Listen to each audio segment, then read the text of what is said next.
Okay, so today I'm going to be busting some fitness myths. Let's get into it.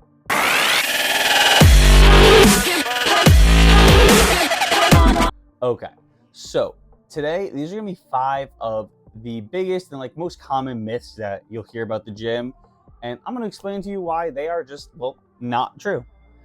So the first 2 kind of go together, but I'm going to start with one and go to the next. So the first one is sweating means that you had a good lift.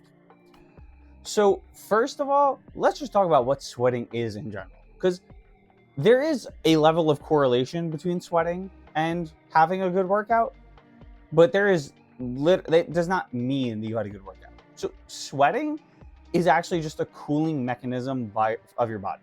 That is all sweating is. It is just your body trying to cool down. So obviously, if you are working out and increasing your heart rate, increasing your body temperature, and causing yourself to sweat, that inherently means you are in fact doing something. But the more you sweat does not mean the better workout you have. And here's a really good way to think about it. So I live in New York, so we experience all 4 seasons. Some of you may not. But if I walk, or let's say run, let's not do run because let's do walk. It works out better. So if I go walk a mile in my neighborhood, right, in the morning, and right now it's 45 degrees out, guess what? I'm not going to sweat at all. It's 45 degrees out. I'll probably have a hoodie on, maybe a jacket too, hoodie, jacket, sweatpants, joggers, whatever. I'm going to be pretty bundled up, and guess what? I'm not going to sweat at all. It's 45 degrees out and I'm outside. If anything, my body is cold. My body has no reason to sweat because, as we just said, sweating is a cooling mechanism. My body doesn't have a reason to cool down if I'm already outside and it's cold out. Yes, I'm exercising slightly, but not enough to need to sweat. But let's say it is August and it is 100 degrees outside. And if I walk, especially in the sun, if I walk a mile, guess what? I'm going to be sweating when I get back to my house.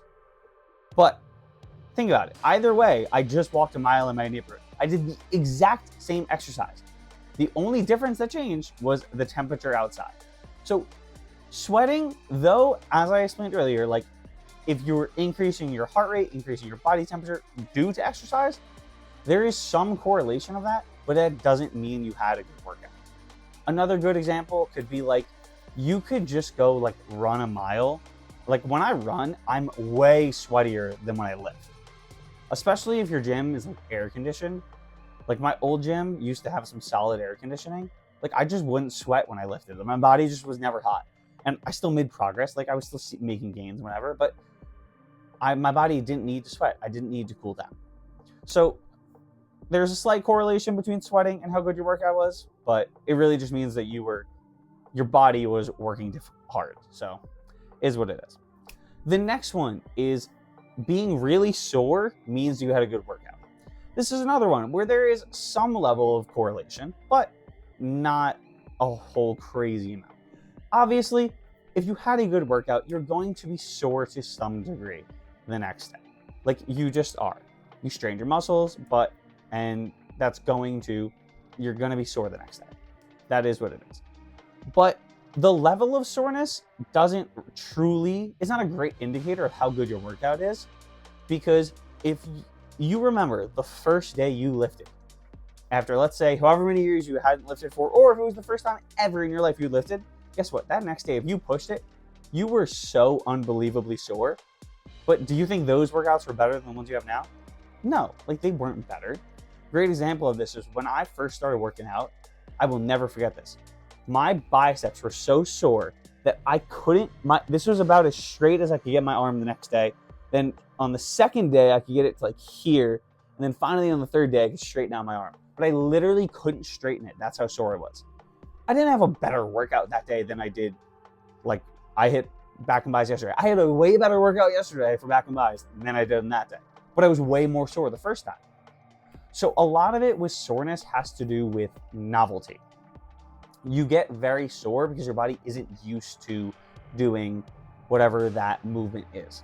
That's also why if you go try a new movement or something you haven't done in a while, you're likely going to be much more sore than you normally would after just like a regular lift.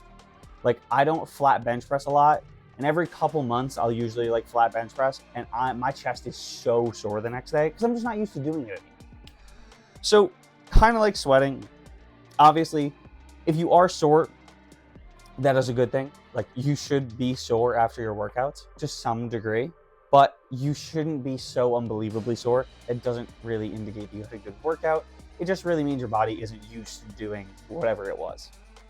So the next thing is, I don't even know how common this is anymore. I feel like people realized how like stupid it was, but shocking the muscle is like not a thing. Like, I'm sorry if I just bursted the bubble for you, but you can't shock the muscle.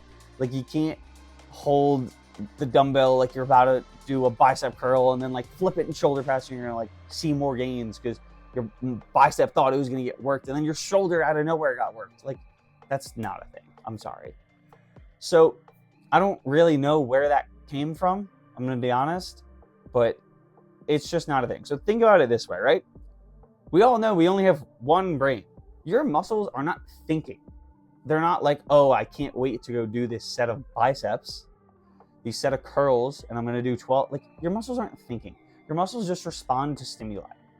So if you curl the weight and it is difficult and then you train to a failure, your muscles will, in essence, respond to that stimuli.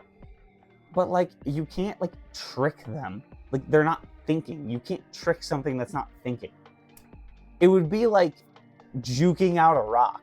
Like, the rock wasn't going to move anyway. Like, it just doesn't make sense. So, like, I honestly, like, I don't even know how to like explain any better that like you can't shock the muscle. Like, it just doesn't make sense. Like, just sit and think about it for a minute, and then you'll realize that it doesn't make sense. So the next one is that rest time isn't specific. So partially it's goal dependent.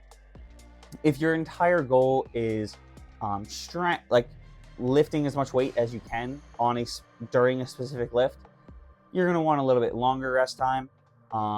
If your goal is hypertrophy, typically you're going to be somewhere in like I'd say like 1.5 to 3 minute rest range. But honestly, the best indicator of how much rest time you need is you. Like, it's when you feel recovered, as long as it's not like within 30 seconds, because you're not recovered after 30 seconds unless you didn't push yourself. But if you push yourself, you're not going to be like recovered and ready to hit another set after 30 seconds. But like, I don't specifically like time my rest. It's kind of just off like when I feel ready to hit the sets. And the only other thing to take into account with that is genuinely, you need to think about like the size of the muscle itself. So what I mean by that is, let's say your shoulders are a pretty tiny muscle in comparison to like your quads, right? So your shoulders are likely in between sets going to recover faster than your quads. There's just like less air, I don't want to say area, like there's less size to it. It recovers quicker. So that is one thing to take into account. Like, when I'm hitting larger muscle groups, I will typically take a little bit longer rest in between my sets. Maybe that's an extra 30 seconds or whatever. But especially like when I'm hitting legs, like I feel like when you hit legs, there's like systemic fatigue. Like, I'm like out of breath. When I'm like hitting like a set of shoulder press or whatever, like I'm not out of breath afterwards. My shoulders are just tired. Whereas like when I'm hitting legs, usually like, especially if it's like a quad exercise, like I'm just I'm out of breath when the set is over. It is just so systemically fatiguing that I need that like additional rest too. So the last one, and I guess this in some sense goes with the last one, is lifting doesn't take some crazy amount of time. Like, I feel like people think that lifting, like you need to spend 2 hours in the gym 5 days a week to see progress. I'm like, that's just not true. Like, even for me, who like I have big goals in the gym, right? I still usually my workouts are somewhere around like an hour, somewhere between like an hour and 15 minutes. Nothing crazy. And I lift 6 days a week. You do not have to lift 6 days a week. And if you wanted to, your lifts don't, like, I don't even think an hour, 15 minutes is a crazy amount of time. But you don't even have to lift for that long either. Like, genuinely, you could, if you wanted to, hit one muscle group a day. Let's say you did 3 exercises, 3 working sets for each. Like, you could probably be out of there in like 35 minutes. Because realistically, each set's going to take you what, like a minute? Let's say, obviously we just talked about rest, it's going to vary, but let's just average it out and say you did 2 minutes of rest in between each set. So set, 2 minutes rest, set, 2 minutes rest, set, 2 minutes rest, right? That's 3 minutes for sets, 4 minutes for rest in between those. And then, so that was 3 minutes for sets, 4 minutes for rest. That's 7 minutes. Let's add an extra 2 minutes for rest to go to the next exercise. So that's 9 total minutes. You do that for 3 exercises. 9 times 3 is 27. Let's add an extra 3 minutes in and just round up to 30 for, like, I don't know, maybe you talk to someone or something. I don't know. You sipping water. I don't know. Whatever it takes you. But that's 30 minutes in the gym. If you did that and you just did one muscle group a day, you did chest on Monday, triceps Tuesday, back on Wednesday, biceps on Thursday, shoulders on Friday, legs on Saturday, rest on Sunday, throw in abs on one of those days to double up or whatever, or maybe you do a quick ab routine on Sunday, like, that's not a lot of time. And let's say maybe you don't want to commit time every day. Well, maybe then you try and find a way to get in the gym for an hour or an hour and 15 minutes or whatever, but only go 3 days a week. You do chest and tris on Monday, back and bis on Wednesday, legs and shoulders, that's how I do it, on Friday. And yeah, like, it's only going to be about 3 hours a week. Like, you can viably get a solid workout in just off that. And then maybe you do a little bit of cardio. Something. Like, it depends on how much time you want to put in, but like, with just that, you would get a solid workout in. So, genuinely, you don't need like hundreds of hours a week to get a good workout in. You just need a little bit. So, with that being said, those are 5 fitness myths that I just busted for you. Explained to you why they're just not true. I hope you learned something. I hope you can send this to someone and help them learn. Maybe they just don't believe you on one of these. You can help explain to them why they are incorrect and what they can do now that they have this new information they just learned. So with that being said, I hope you guys enjoyed. Make sure to like, comment, subscribe, and catch you next Sunday, 5 p.m. Catch you there.